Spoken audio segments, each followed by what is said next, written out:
સોમનાથમાં આહિર સમાજ દ્વારા કરાઈ ઉજવણી। શહીદોના સૂર્ય દિવસની કરવામાં આવી ઉજવણી। ગુજરાત આહિર સેનાના નેજા હેઠળ આયોજન કરવામાં આવ્યું છે। 114 આહિર જવાનોની યાદમાં કરાયું હતું આયોજન। સોમનાથ ભવ્ય બાઇક રેલીનું આયોજન કરવામાં આવ્યું હતું। સેંકડો મોટર કાર અને બાઇક સાથે જોડાયા સમાજ। સોમનાથ અને ભાલકા તીર્થમાં ભવ્ય ધ્વજરોહણ કરાયું।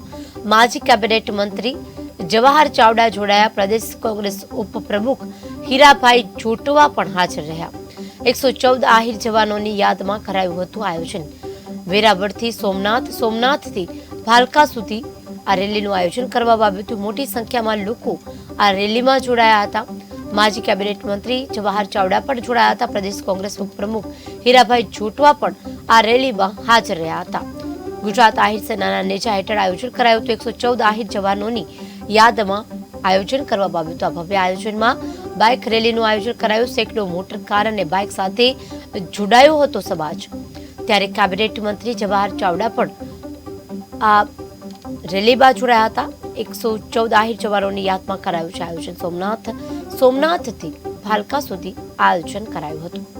ચીનના યુદ્ધમાં આહિર સૈનિકો જે શહીદ થયા એમની યાદમાં દર વર્ષે વીરાંજલિ અર્પિત કરવામાં આવે છે।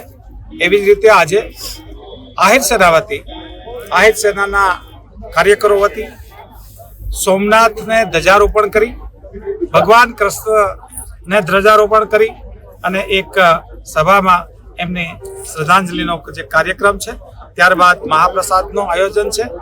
એ વખતે આહિર સમાજ છે એ ગર્વની લાગણી અનુભવે છે કે અમારા વીર સપૂતો આ દેશ માટે શહીદો થયા। ચીનના યુદ્ધમાં આહિર સૈનિકો જે શહીદ થયા એમની યાદમાં દર વર્ષે વીરાંજલિ અર્પિત કરવામાં આવે છે।